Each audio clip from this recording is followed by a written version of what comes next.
tarde, todo mundo.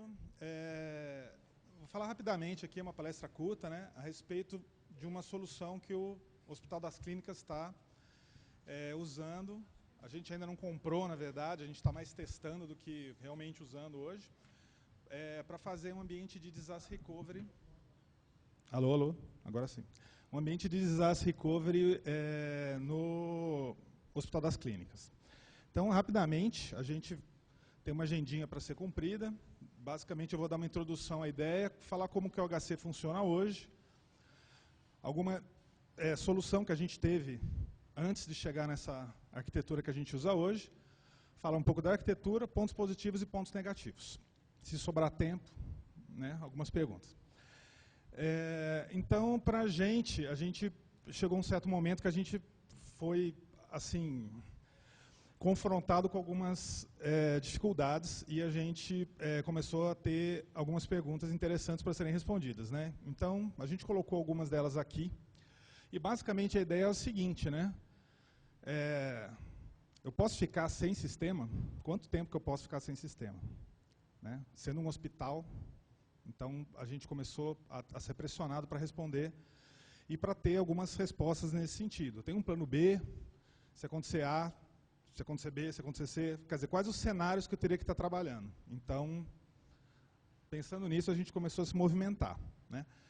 E a gente chegou a uma série de artigos, uma série de informações, tanto na internet quanto conversando com outras pessoas, e a gente chegou basicamente num númerozinho, ou num itemzinho que seria o Recovery Time Objective. Que a ideia é, perdi meu data center, perdi um dado, perdi um sistema, perdi alguma coisa. Quanto tempo que eu posso ficar sem esse dado? É um dia? É uma hora? É uma semana? Né? Então a gente entendeu que em algum momento a própria administração tem que tratar disso. Hoje em dia isso fica muito no colo da TI, mas a gente percebeu assim, a gente tem que envolver os administradores, as pessoas que tomam a decisão, inclusive de investimento, para entender isso, né? Assim, quanto tempo que pode ficar? Por uma questão assim interessante, a maioria dos administradores, a gente percebeu que eles não têm essa noção. O sistema pode sair e pode ficar dias fora. Eles acham que por alguma mágica assim está tudo coberto, tá? Então é interessante você levar isso para a administração e realmente abre o olho das pessoas. Eles falam assim, poxa, mas como assim, né? E daí a gente começou a falar nisso, a gente precisa ter contingência, né? Para uma série de coisas. Inclusive, não só para o que está dentro do data center, mas fora também. Às vezes acontece de você estar com no break, gerador, um monte de coisa dentro do data center. Se você perder energia numa parte do prédio, por exemplo, os seus usuários não vão conseguir acessar os dados. Os dados estão lá, os servidores estão ativos, mas os caras não têm acesso. Isso é tão ruim quanto você ter o sistema fora do ar. No caso do hospital, especificamente. Eu, durante muitos anos, trabalhando no centro de computação, não tinha a menor ideia que existia um hospital na Unicamp, né? Então, hoje que eu trabalho lá, a situação é interessante porque ela difere bastante das outras unidades. A gente funciona 24/7 de verdade e atende mais ou menos 3.000 pacientes por dia, de ambulatório. Tudo baseado em computador, ou desde o antigo mainframe até do EduROM, que a gente tem lá funcionando. Então, tudo que a gente tem se usa bastante. Toda lentidão gera um monte de reclamação e a gente não pode parar as coisas na hora que a gente quer, nem de final de semana. Tá? Tem 3 turnos, os prédios rodam direto. Então, às vezes a gente faz algumas coisas de dia mesmo, e às vezes faz alguma coisa de noite. De qualquer maneira, né, essa parte para a gente pega também. A gente tem um data center com algumas características interessantes, mas hoje a gente tem todas as informações num storage só. Então, partindo do princípio que a gente teria que melhorar essa situação como um todo, a gente começou a olhar essa situação do storage, que é o objetivo dessa palestra aí que a gente está falando para vocês, né? Quando a gente tem um storage, basicamente a gente passa por 3 estágios de maturidade, né? No primeiro momento a gente só fala, eu preciso de espaço, é isso que eu preciso. Então o storage para mim é um disco lá que me dá espaço. chega um certo momento você fala, meu, se esse storage, essa parte que me dá espaço pifar, eu estou muito lascado. Tá? Então você já começa a passar num outro nível, né? E em algum momento, especialmente no nosso caso, você chega numa situação onde isso aqui começa a ficar muito verdadeiro. Está tudo colocado aqui e você realmente não pode parar. Então você tem que pensar o que você pode fazer no caso de acontecer algum desastre e como você pode recuperar disso aí. Bom, daí nessa hora começamos a pensar, né? O que a gente pode fazer? Então a nossa ideia é, eu tenho que ter essa informação em 2 lugares.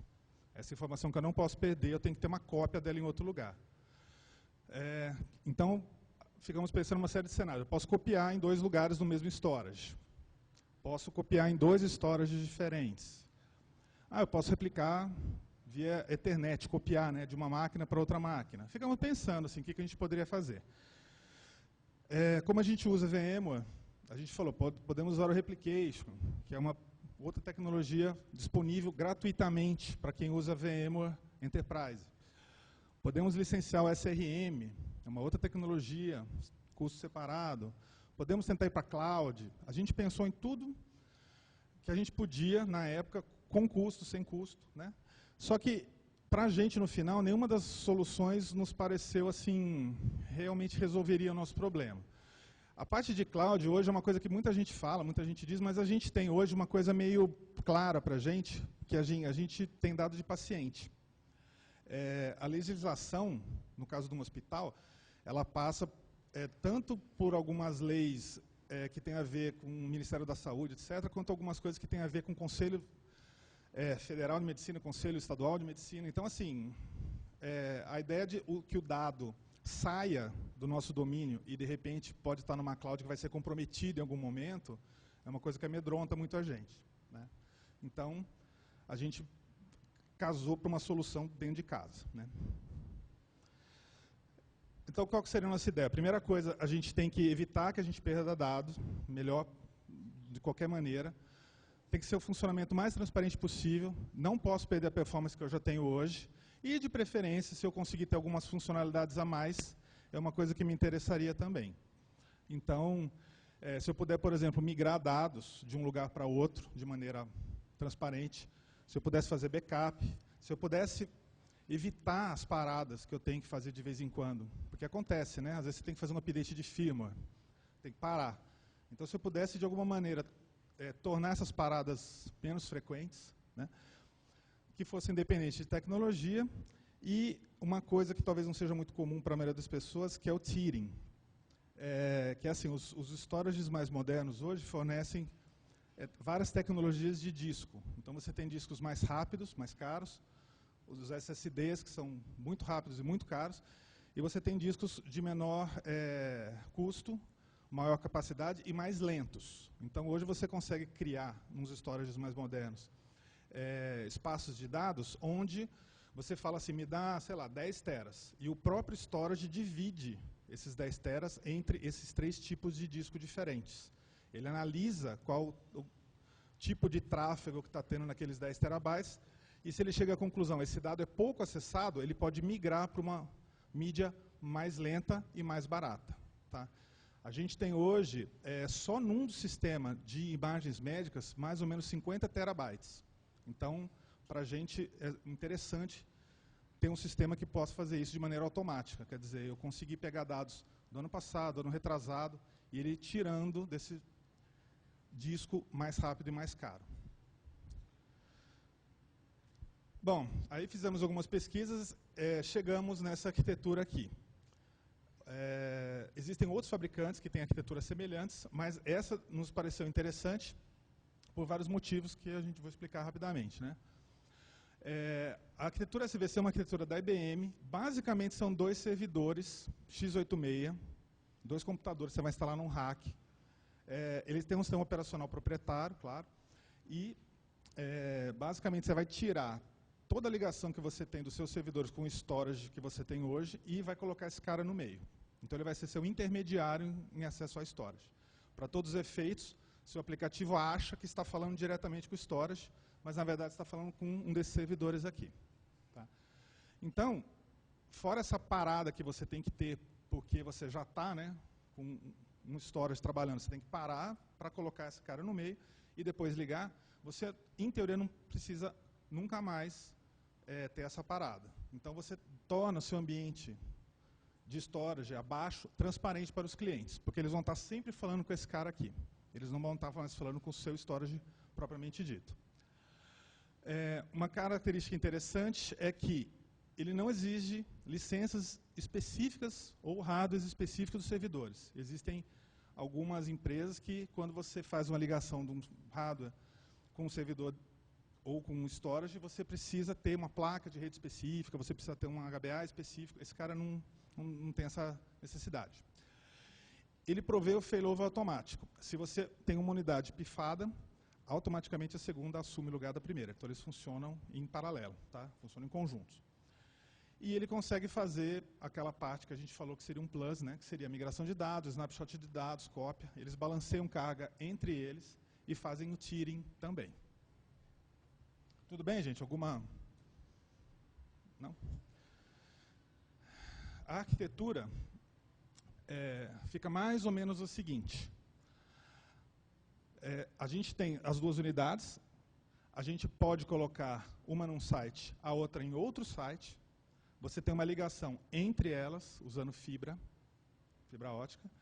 E a ligação que você faz é assim, os hosts, os clusters, os VMwares, o que você quer que tenha no site 1, fica ligado nesse cara. As outras coisas que você tem no site 2 ficam ligadas no outro cara. E ele enxerga o outro, tá? Através de um fabric privado. E a ideia é a seguinte, se eu estou aqui e eu quero, por exemplo, ter essa alta redundância, então eu escrevo dado aqui e o dado vai com uma cópia aqui também. E vice-versa, tá? Então, se por acaso esse host aqui tiver algum tipo de problema e falhar, a carga pode estar rodando no host B, que tem acesso aos mesmos dados que esse host A. Se esse storage falhar, o dado é acessado através desse caminho. Tá?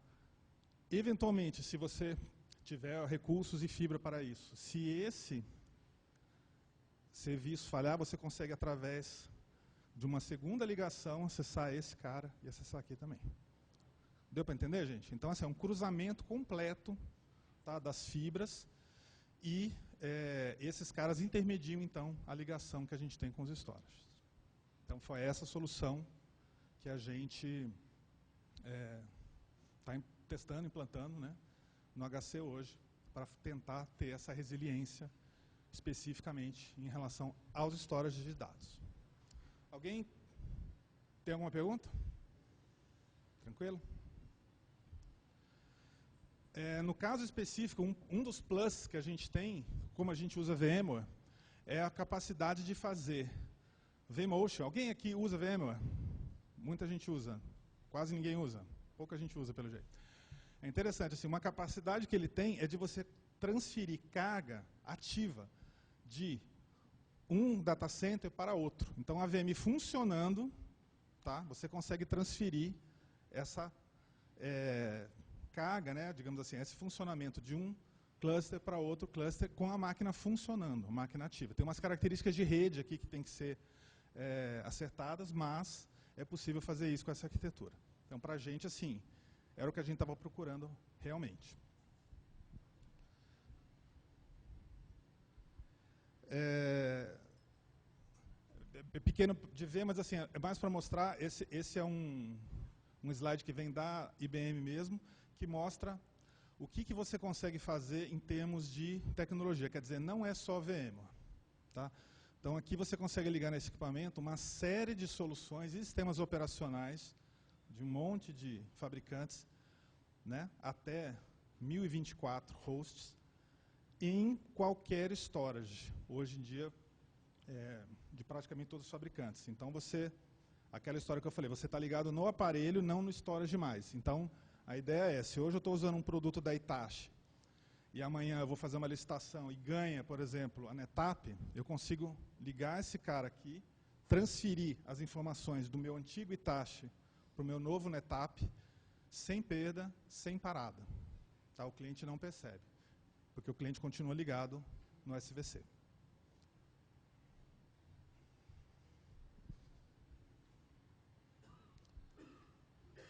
Como eu falei, a gente ainda não implantou, né? A gente está ainda fazendo teste. Vai ser um teste meio longo, porque a gente tem que garantir toda essa coisa de desliga aqui, liga ali, né? Então a gente ainda está fazendo, mas já conseguimos perceber uma série de pontos positivos, né? A primeira deles é a ideia de você ter um painel de controle único. Às vezes a pessoa tem 1, 2 ou 3 equipamentos que fornecem o dado para ele, o disco. Então um NFS, um isso, um aquilo, e ele tem que lidar com aquele NFS, tem que lidar com outro, uma outra. Então aqui a gente tem um painel de controle único, né? Uma vez que você liga os seus storages no SVC, você só acessa mais o SVC, você não precisa mais acessar esses outros storages. Então, essa parte está coberta. A parte da transparência para a aplicação, para a gente é excelente, que é o que a gente estava pesquisando, na verdade, buscando, né, no primeiro momento. E ele também tem, além desses plus que eu falei, né, de você poder migrar a cópia, ele também consegue fazer compressão de dados on the fly. Então, para certos tipos de carga, você consegue criar um volume secundário comprimido, zipado, né? Então, para alguns tipos de dados, você consegue ter aí uma performance interessante.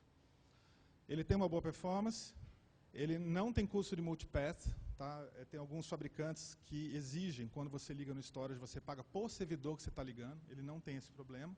E ele, no fundo, ele é um Linux, né? Então você consegue dar SSH e consegue rodar comando na linha de comando dele, mexer na cron tab dele, consegue fazer basicamente o que você quiser. Instalar as Zabbix, eu tenho os Zabbix. Instalado nele funciona muito bem. Bom, mas nem tudo é flor, né? Claro, tem sempre seus pontos negativos, então, para um ambiente desse, claro que vai ter que ter uma infraestrutura adicional. Você não vai colocar um serviço desse e não vai ter um segundo storage, por exemplo, você tem que ter, né? Então, você tem que ter fibra ótica, tem que ter algum switch de Fabric Channel a mais, tem que ter um storage a mais, não tem jeito, né? Tem a parte de custo, claro, não é gratuito o produto. A caixa em si, a máquina em si, ela não tem um custo muito alto, mas você tem um licenciamento anual que você tem que pagar, que é em terabyte. Então, se você vai estar lidando com 10 tera, é um custo, 100 tera é outro custo e por aí vai, tá? Então, é o terabyte efetivo que você está usando. Então, você pode estar com SVC com um storage de 100 tera, um storage de 100 tera, mas o que te interessa realmente fazer em cópia é 10 tera, por exemplo. Então você licencia só 10, você não precisa licenciar tudo. Tá? Outro ponto negativo é a ideia do casamento, né? A gente vê muita gente na Unicamp e em outros lugares fala assim, mas eu vou instalar isso, eu vou casar com essa tecnologia. Não tem muito jeito. Hoje em dia é difícil. E não é um substituto para backup. Você tem que continuar fazendo backup, claro, né? Tudo bem, gente? Era mais ou menos isso que eu ia falar. Meu tempo é esse. Se alguém tiver alguma dúvida depois, meu e-mail está à disposição. Tá bom?